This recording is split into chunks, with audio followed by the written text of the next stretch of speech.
Yo, yo, yo, yo, what is up? Social media world. Hey, this is the third live stream for me today. So y'all getting all the goods from these stints. I'm so excited, man, for y'all to meet my special guest, Julia C. Rock. Excuse me, the Julia C. Rock in the building. How you doing, Julia? I am doing amazing. Thank you for having me, Daryl. I'm excited to be here. I already feel the good vibes. 100%, man. Man, you're such a wealth of wisdom, man. I was just talking, we were having a conversation before, and I was like, man, if y'all ain't see the promotional graphic, homegirl look like she's a multi-billionaire, man. I don't Listen, like I'm people who look claiming better than me on my graphics. I don't like that. it.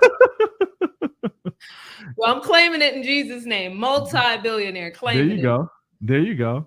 Y'all, we're gonna talk about from crushing corporate to catapulting careers. You know, Julia's journey. I'm gonna read to you her bio. For those of you who are tuning in live, go ahead as you come in. Let us know where you're tuning in from. For those of you who are watching the replay, hashtag replay. One of the things that I like about this environment digitally, I say this all the time, is that we can interact in real time, even if you're not in real time. And so just hashtag replay if you're watching the replay, and then hashtag, where you're from. Let us know if you're watching live. Okay. Let me introduce you to Julia. I'm going to read her bio for you all. Julia C. Rock is an employment expert and career coach who is passionate about transforming workplace dynamics to create collective success between organizations and their employees. Oh, let's go. I love that. As a former senior finance leader in the oil and gas sector who has managed and scaled global teams, Julia has personally overcome workplace burnout, disengagement, and inequality to coach and empower 1,000+ employees to build meaningful careers. She bossy out here. She has been featured in several major publications and platforms, including Fortune, Business Insider, and I can't even say XO Nicole. I don't even know what that is. It just sounds fancy. She's a keynote speaker, a presenter, and a workshop facilitator who not only captivates and engages her audience, but also spurs them to action. Man, her resume is so long. I just want to know that, man, having been coaching her for is it has it been over a year now? Because we started in 22. Man, one of the things I can tell y'all is she's as real gets. Man, there's people who know how to market themselves like they're the real deal, and then there are people who are actually the real deal. And Julia is actually the real deal. And so, man, where I would love to start is just, man, I know there's going to be people who want the career game, the sauce, the tips, the tricks. I know there's going to be a couple executives tuning in, probably on the replay, that is like wants to know your expertise around workplace cultures. And so I want to start with just your journey through rising up to senior leader within oil and gas company. Take us in through what your career journey was like. Man, so it actually started in my graduate program. I actually went to the National Black MBA conference, and that's where I met Exxon Mobile. So that's the firm I used to work for, and I interviewed there, and I got hired. And I started out as an analyst. So I didn't come in as any sort of leader, even though I was coming in with an MBA. I started out in an analyst level role.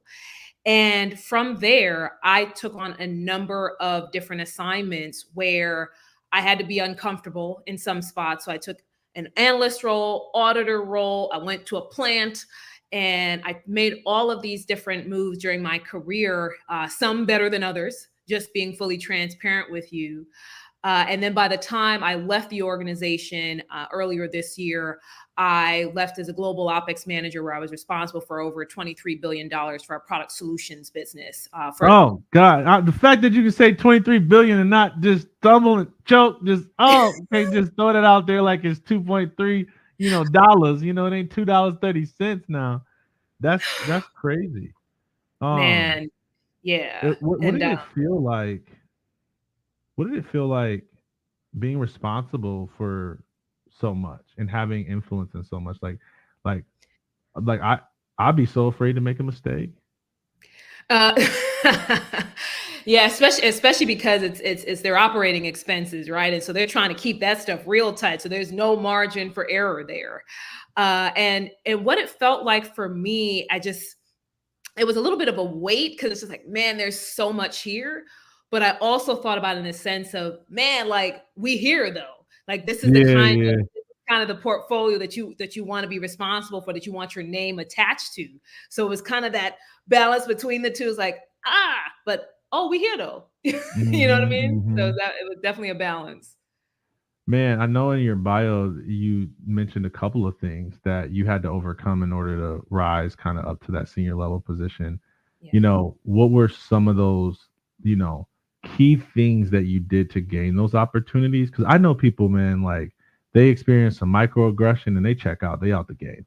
They see that, I know you're a woman and like they see their counterparts as men making more than them and they're like, oh man, no, different company, like and they make these lateral moves that are never really moves that are elevating their career. So I'd love to just learn like what are some of those key things that you did in order to really rise. Yeah, so the first thing was that I had to lock in mentally, and which is kind of what you spoke to, right? Like the checking out, and it's like, hey, I'm done with this. But Mhm. for me, it was more so about the success that I saw for myself. I can't afford to let other people and their ignorance or their lack of just wanting to build relationship with me stop me from getting to where I wanted to be. So it was that mentally locking in first. Mhm. And then it was also about finding the right people to connect with, because we go through our careers and there's so many people who are just like, I'm coming to work, I'm gonna just check in and clock in and clock out. But then you're missing out on the relationships where people can actually open up doors for you. And I'm gonna get real for a second. A lot of Black people, we want to get on there and just be cool with Black people, but you got to know everybody. You got to build relationships with everybody of Mhm. all backgrounds. And that was Mhm. something that I was willing to do, spending time getting to know people. And here's another thing that gonna make people uncomfortable. You also have to be willing to do and take on assignments that may not seem as cushy or as plush up front. Hmm. Before I got to the global OpEx role, I was in Argentina as an expat leading a team of 70 plus people. And the only way I got that assignment was because I was willing to take assignments prior to that no one wanted. People asked, they didn't want to go to Baton Rouge. I said, send me to Baton Rouge. I'll go and I'll go run the plants. People Mm. didn't want to be an auditor. Send me to be an auditor. I'm happy to go travel and do the grind. But Were you an auditor? I was an auditor at a certain point. Yes. Oh my god, you was one of them people. Oh no, like you pull up on people. Did you feel like the police? A little bit, because you're going out to contractor sites and you're like, "Hello, please open up all of your books so that we can see what's happening." Dang. So yeah, it was crazy, and I had to travel to like Nigeria and Angola and like audit our contractors there. So it was wild in spots, for real. But being willing to do that and being uncomfortable and doing things that other people don't want to do, that's where you can actually shine and get attention. But you got to be willing to do that. And then the last thing that I will say is, when I got into the imposter syndrome in certain places, we can talk about that later, but in certain places, you also had to say, but this is what I've been asking for. That's how, when I got to the global OpEx role, that Mm. this is what I've been asking for. So Mhm. I can't get here and choke.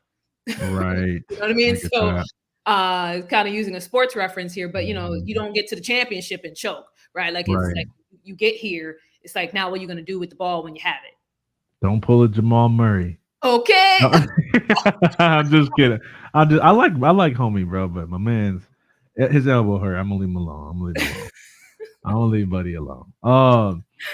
Man, there's so much I could dig in there. One of the things we talked about is like being willing to take these roles that other people weren't willing to take. Mhm. You know, was that a quick advancement for you? Because where I see some people get stuck is they are willing to do that. They'll take a role and then they feel like they're stuck there and they're not actually like getting the next opportunity. So it's like, man, they just end up stuck in that place. So was it specific things that you did in order to make sure you didn't stay as the auditor and you actually got the other opportunities, or how did you navigate that? Yeah, so the key when you get into those undesirable assignments, it's about outperformance. It's not just performing, it's Mhm. outperformance. And so one of the Mhm. things that I focused on is like, okay, if I'm in this role, how do I make sure that I'm outperforming my peers so that I'm getting attention from the right level of management?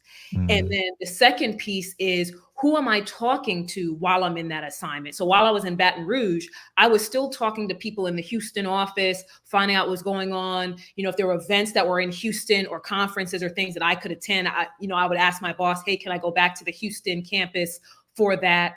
So that I Ooh. make sure people saw me regularly. If you go and you take the assignment, you kind of fade into the abyss.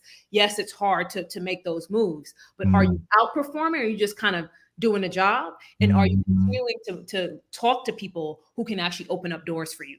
Mm. That's good, man. And was that networking piece, like, is that natural for you, or is that a skill that you had to develop? So even though it may seem like I can have this conversation, I what I call an extroverted introvert. Okay. So it's like I can have like good one-on-one conversations for a short period of time and then I check out. So it takes a little bit of pushing on myself Yeah, because sometimes you get fearful about having these conversations. for But one of the sure. things I always tell myself when I go into any networking event or conference is that my success is worth more than my fears. It's bigger than Mm. my fears. Ooh, that's And, good. and Hold on. We so gotta get fire emojis for that right there. My success is bigger than my fears. That's good. I Okay. mean, and that's the mindset that I had to try to strike up conversations. And the thing about me is that I can find something that's like, oh, well, did you get something to drink from over here? Like I'll just try to find something so it doesn't seem like, hi, I'm Julia. Nice to meet you. Yeah, you don't want to be that weirdo, right? So it's like, can Uh, you create conversation out of something that's in front of you both? But that's the mindset. Success is bigger than my fears. wow. Wow. Man, you've helped more than 1,000 employees to build meaningful careers. Yeah. Where do you see people commonly get stuck when they're trying to build profitable, meaningful careers? Ooh, well, how much time do you have? Let me Is read. it that bad out here? Is it that Man, bad? I mean, it's just because there's so many places people get stuck. That's Mm, the tough part. But mm. the biggest place where people get stuck is clarity and Hmm. taking time to do the mental work. It's easy to Really? say, "Oh, I want to make six figures." Okay, doing what? Why? How did you get here? What skills do you want to use? You Hmm. know, and so then you start asking those probing questions, and it's like, "Oh, I don't know." And so getting clear on the what you want and the why you want it is an essential Mhm. piece that people don't do, and that's why they end up waffling as they go through the rest of the process. The other piece is around just the mental kind of preparedness and fortitude that's required to do this, because when you want a career that's at that level and a sustained career, I'm not talking about the one time you get $100,000 and that's it, but if you're Mhm. trying to have a sustainable kind of growing career, you have to have the mental fortitude to say, how bad do I want this? Mm, How hard am I willing to work for this? And do I even believe this is possible for my life? mm, And that's something that I myself had to overcome when I was in my first job and I wasn't making a ton of money. Couldn't even afford a car. And I had to ask myself, is this it for me? Or can I really get out of this and actually make more money? And what am I mm, willing to sacrifice to get there? And so I mhm. left that job and went back to grad school and was on ramen noodles and oatmeal cream pies Uh-oh. and a bottle of water, like out here on the struggle bus. Oh my god. But it's because I believed that there was more that was there for me. And when I Wow. graduated from grad school, my first job out of grad school was $99,000, and that was 2012. So I won't say how Okay. much I was making when I left corporate, Eh, but it was definitely a lot more than $99,000. So, and 99 is a lot for a lot of people. but that's what I'm saying. But I was making 40 something when I first got out, and I had to ask myself, Yeah. can I get to that next level, and what am I willing to do? And that's the sacrifice that I was willing to make to go How back. long did it take you to go from 40 to 99? So my last job before I went back to grad school, I was making 52. Okay. And then I went back to grad school and then I got in with Exxon Mobile. My first job, it was 99,000. So 2 years. Essentially, yeah. Man, that's not that long, you know. Would you say it was because you went back to school and got would you get your master's degree? Yeah, I got an MBA. But part of that is also how are you positioning your skills, right? There are a lot of people who have an MBA who didn't come out of their programs making that kind of money. And Right. it's the question is how are you positioning the skills and the value that you offer? Mhm. And are you looking at the right organizations who can provide you with that opportunity? So it's not just getting the degree, that's a piece. But what's Right. all the other portions that go along with it? How are you positioning your skill set? What conversations are you having? What kind of value do you think that you can share with an organization for them to be willing to pay you that much money? Companies are paying you for value, right? And so if you Mhm. can't position your value, the question is, well, what are we gonna hire you for $99,000 for? Yeah, what is it that you think people struggle with when it comes to positioning themselves? And like where do they get stuck? So the struggle that they have is that they talk about what they do versus what they're able to deliver, right? And Mm. so when you Mm. say yes, I can check the box, I can make reports, I can do all, it's like, okay, cool, yeah, thanks, Yeah. right? But it's like, but here's how I can deliver for your organization. Here's how I can transform it from here to here. Because that's Right. where being able to articulate those kinds of contributions and achievements. Now we're talking. It's like, oh, you can do that for my organization. Let's talk about it a little bit more versus like, Yeah. oh, so you do reports. Cool. Thanks so much for don't call us. We'll call you, right? Yeah, uh-huh.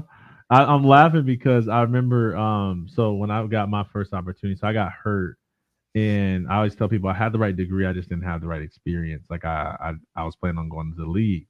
So, um, I I first step one for me was trying to get a paid internship, Hmm. and they wanted all the paid interns to have, a year or two or prior internship experience, and I didn't have it. And somebody like ended up like really fighting for me, and I had a good writing skill, so my writing skill and then the person advocating for me got me in. But I didn't have time to get my resume edited um from the career service department before going. So I submitted them the resume, and I still had the sanitate like not I still had the dishwasher on there instead of like the sanitation specialist. Oh, Right. And to me, that's what like that type of thing is like the difference between like what you do versus what you deliver, right? It's like what is the value of that skill and what it does to the organization versus like what you just did on a day-to-day basis. right. And I know like you've a certified professional resume writer, an employment interview professional as well. Like how like talk to us about like the role of a resume and cover letter, and like how valuable is that in the process? How much, do you need to look good on paper and versus perform in person? I'm sure both is required, but just I'd love to hear your take on that. Absolutely. So the resume is kind of a first impression, right? So you've got to get that right in order for you to even get called most times for an interview. And even if you Mhm. have a connect, like somebody who's like, hey, I got a job for you. The next thing is going to be send me your resume, right? So no matter where in the process you are, or even if you have the best of connections, having the right resume is going to be what really opens the door for you, because that's kind of a snapshot to share.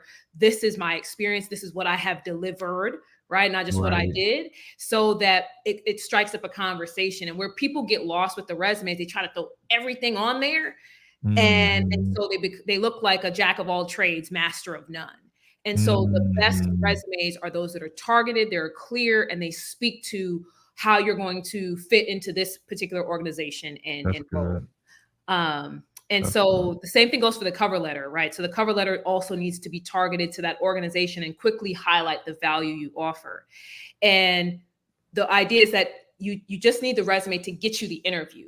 The interview is what gets you the job. So you just need to say enough on the resume to Mm. get you the interview. And then when you get in the Mhm. interview, you can then expand and share more and let them see your personality, Mhm. because people hire people that they like. So just for folks who are listening, people hire people that they like. So even if you Mhm. have all the skills, if you show up in the interview and you're not likable and you're not able to carry on a conversation, they're gonna say, "Hey, can I work alongside this person?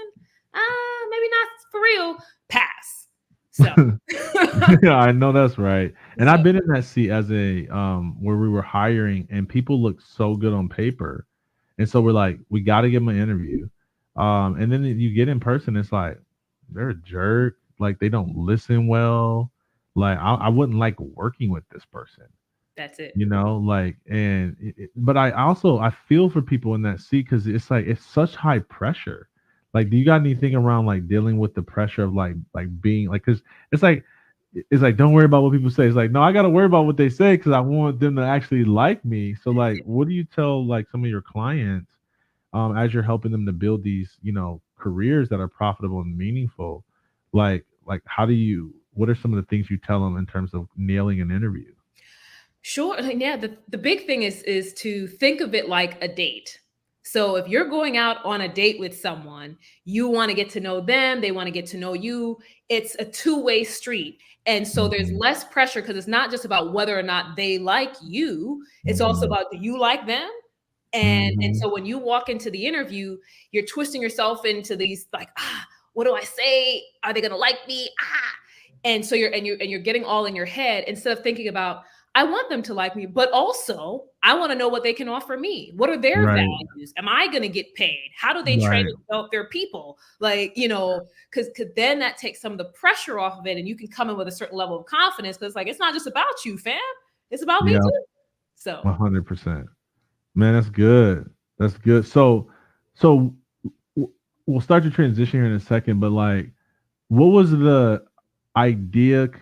Like, because you said clarity is one of the like main things where people get stuck in terms of being able to get to the level where you were as a senior leader. mhm. And what was your idea of clarity kind of when you started your career versus obviously you transitioned out? And so was it something where you always knew you wanted to be a speaker and a coach, or was it like, no, I want to, like, I don't know, run Exxon, and then at some point you just realized like, oh, that ain't it for me? Like, what was your original versus how did it transition?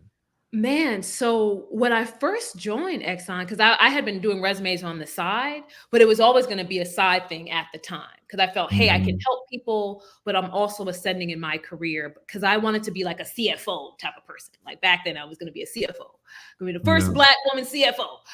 Uh, but didn't quite turn out that way. But but then as I continued to progress in the organization, what I saw over time was that there were people who looked like me who were having different experiences versus those who didn't look like me. I'll just say it that way. Hmm. And the question was, am I going to be better served, or am I going to be able to help more people if I do this full time and really give this my all and really serve them and give them the skills, the tools, the resources to navigate? Because I saw how tired people were getting of fighting this uphill battle.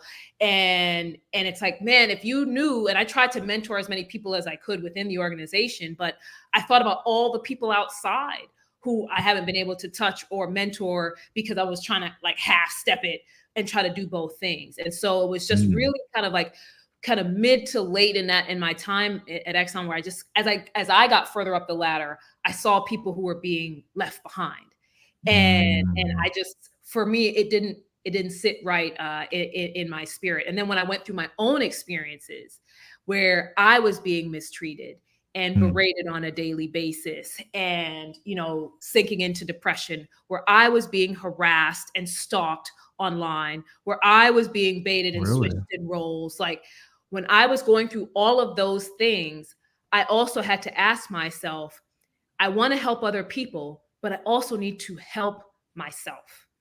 I Hmm. can't stay in this situation where I am dealing with this level of adversity, knowing that there's a higher purpose and a higher calling on my life.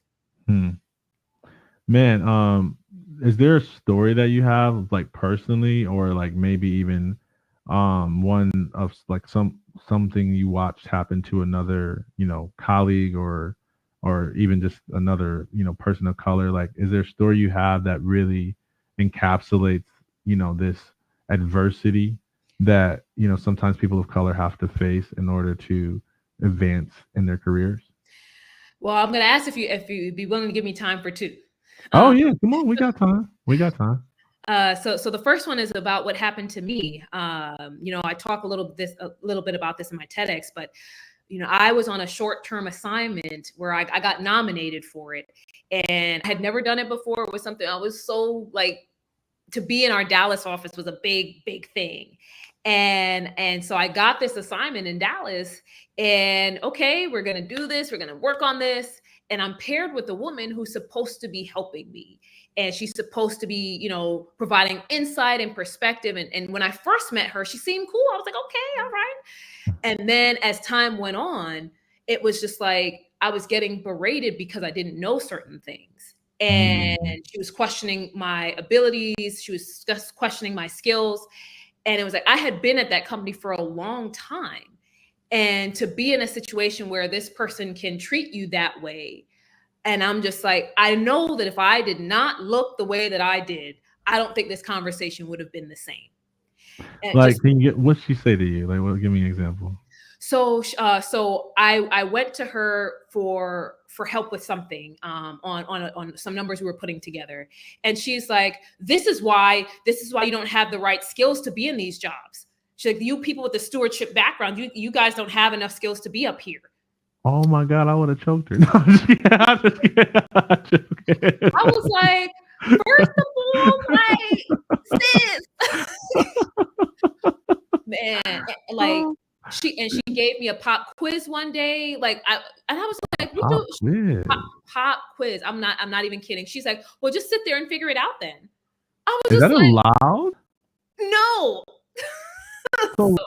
So like, but if you couldn't really go over her head, or you, I don't know, didn't want to, like, how did you handle that? I sadly to say, I literally I choked it down. I choked it down. Because at the time, it was just like, I just want to push through this. I just want to push through this. And so, and I know so many other folks going through the same thing. And in hindsight, I wish I had gone to my, contacts and mentors, people who would have been willing to help me. And I just wish I had spoken about it, because I kept it all internalized. And I became depressed. I gained weight. I gained 25 pounds in 2 months, Daryl. And so it was just like, had I said something, I probably would have had a different experience. And so that's what happened to me. And then another colleague that was, I actually was his boss at the time. We were having a performance meeting, and they were thinking about where to place people on the performance scale. And they dropped him to a certain level, and I was okay with it. I was like, okay, I see why. But then they brought in someone else who had similar performance, and they put that person above him. I said, I said, we not bring him up or bring her down. Those are your two choices. But I think about, had I not been there to advocate for that person and be on their behalf, who knows what have happened to them? And so for a lot of people, this is what's happening. They don't have people who are advocating, and then they're not advocating for themselves. And so they're getting lost in this shuffle. And I was like, I can't stand by and let that happen to me. And I can't stand by and let that happen to other people.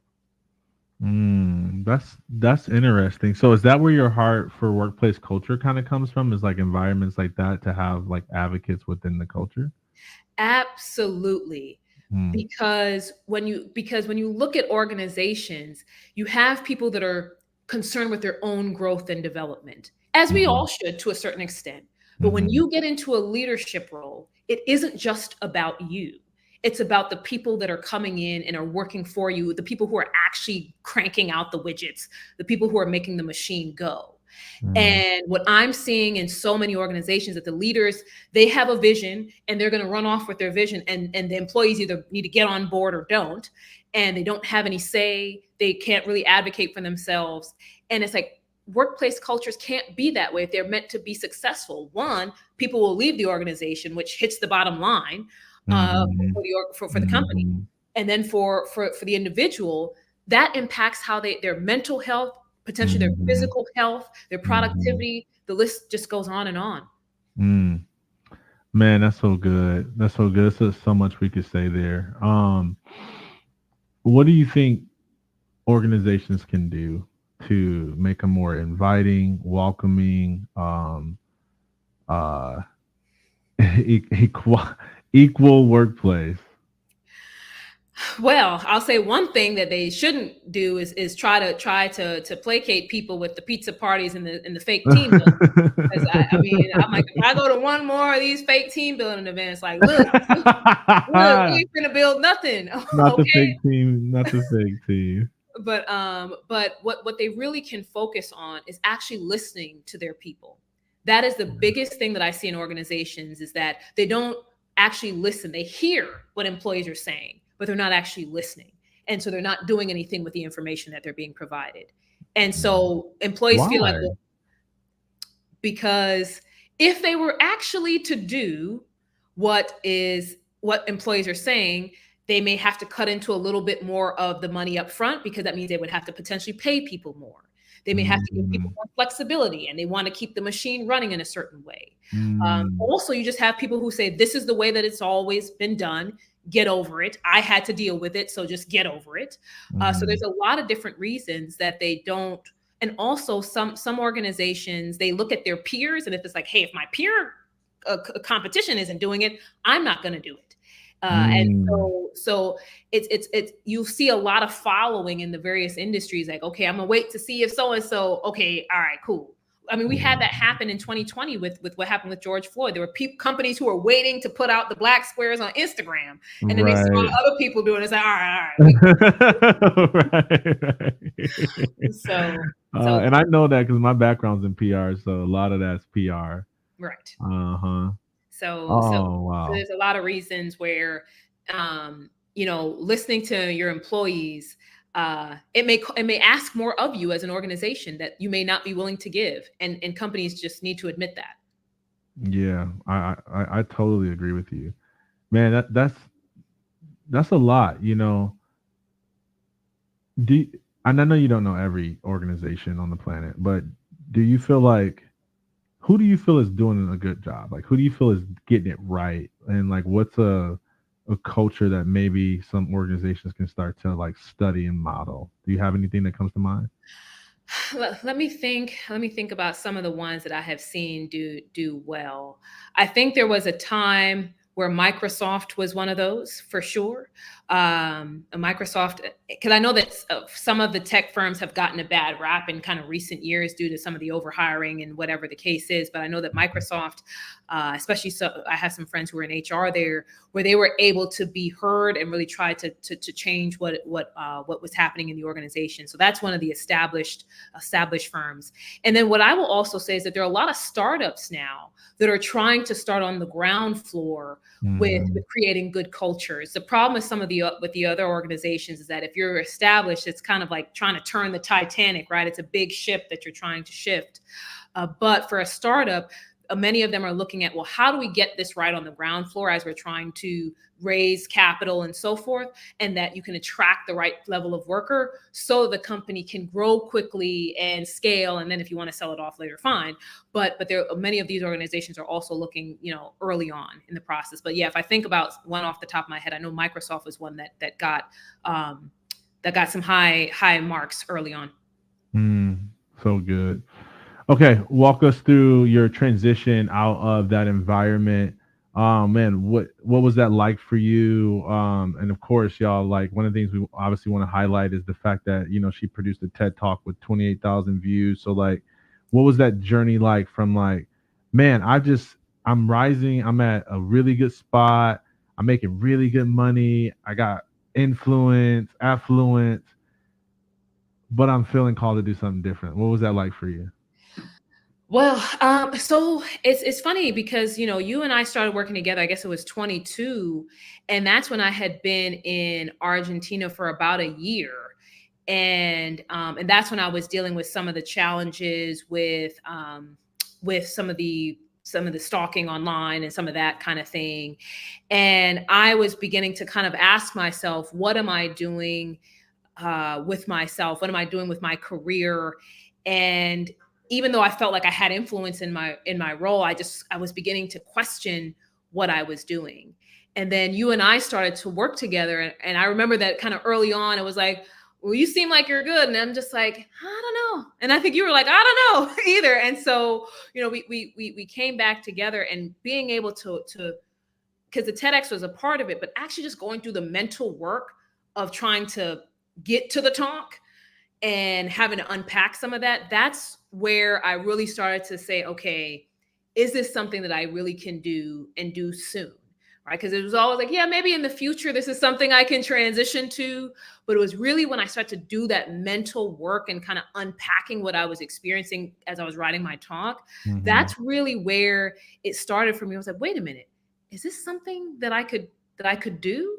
Mm-hmm. And then when the TEDx came out, and then seeing the response to the TEDx and other things, and it was just like, man, I mean, if there ever was a confirmation that that you're meant for bigger, greater things to create more impact, I mean, that was my sign. But I mean, going through that work, and that's why I talked about clarity and mental work and fortitude earlier on.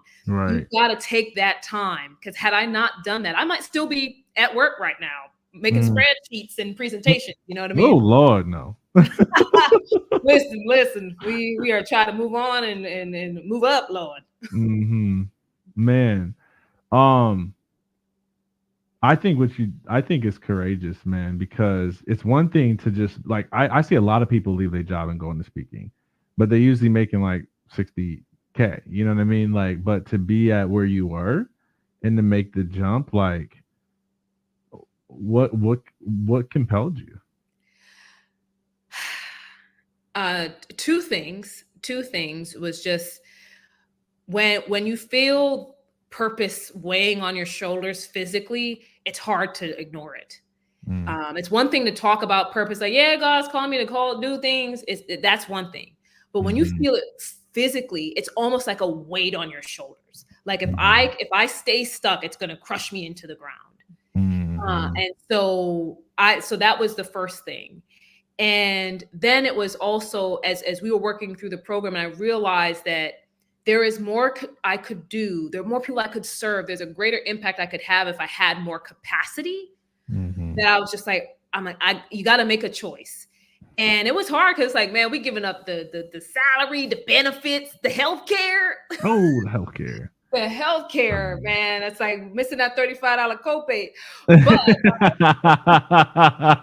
but uh, but realizing that if you step into the work and you create that capacity, that greater things will come for you. And Mm, and the last thing I'll say is I reflected on what my life was like. There were so many things that were great and were awesome, but there mhm, were still places where I felt like I was living below my potential, like I was mhm, empty. And it's mhm. like, yes, it's great to say you have money and drive a nice car, but if there's still a sense of emptiness, still a sense of sadness, Mhm. is it worth it to stay there just for the $35 copay? I know that's right. So good. Man, it's interesting. I know, like, man, we still got a lot of coaching to do left, but so far, what is your biggest takeaways been from being in our message to movement programs? Um, just so many takeaways. The first thing I'll say is working with someone like you who is able to push you past kind of what you see for yourself it was just a huge thing, because I've seen myself with one lens for a really long time. And it Mm, was difficult. I mean, it was difficult to break through some of that barrier and to finally see myself in a different lens and to see more of what I can do in the world. It's just been eye opening. And then, I mean, just like the craziness that has happened, the TEDx. I booked, my highest paid speaking gig like ever in life, and I've spoken in multiple states. I wasn't even speaking in different states before, but in mhm, the past couple of months, I've been to Nevada, I've been to Dallas, I'm going to Cali, I'm going to Philly. Like, it's just being able to speak in places and bring my message to places that I never thought I would. mm, It's been an amazing experience. And then also just having conversations on a different level when it comes to clients, whether it's on the corporate side or individuals, but mhm, being able to have more elevated conversations. It's not just about, let me help you get a job, right? It's more mhm. so about, how do you want to transform your life and leverage your career to do that? Ooh, that's good. And so it's just all of those things. I know that had I been stuck in 22, and I was like, you know what, Daryl, I'm going to pass on the program. I don't know if that's where I'd be today. Hmm. So good, man. I'm so proud of you. What's maybe like you know, one of the heartwarming impact stories that you've been able to experience, whether it's from your coaching or your message? What comes to mind in the last 6 to 8 months? I'll tell you. So I had the opportunity to speak in South Padre Island, Texas. I speak to law enforcement. And so that was for me, I was like, man, this is the first go to law enforcement. Let's do the thing. Mm-hmm. And being able to go and speak to them about leadership, but on a more impactful level, and having the leader of the association and one of the leaders of the sheriff offices there come up to me afterward and say, hey, I want you to bring this message to our office because our officers need this, our leaders need this.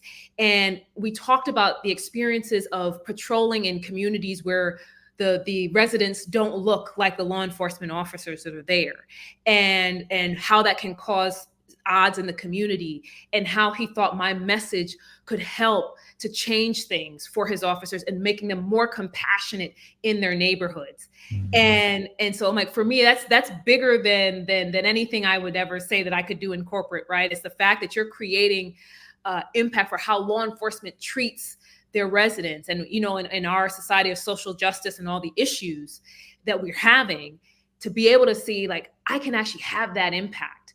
And I mean, it was just, I was speechless by the end of the conversation. Wow. That's awesome, man. That's one of the things I just love is like, for me, because I was, I didn't rise as high as you did in corporate, but, I had opportunities to, because when you are gifted and you work hard and, doors will open for you.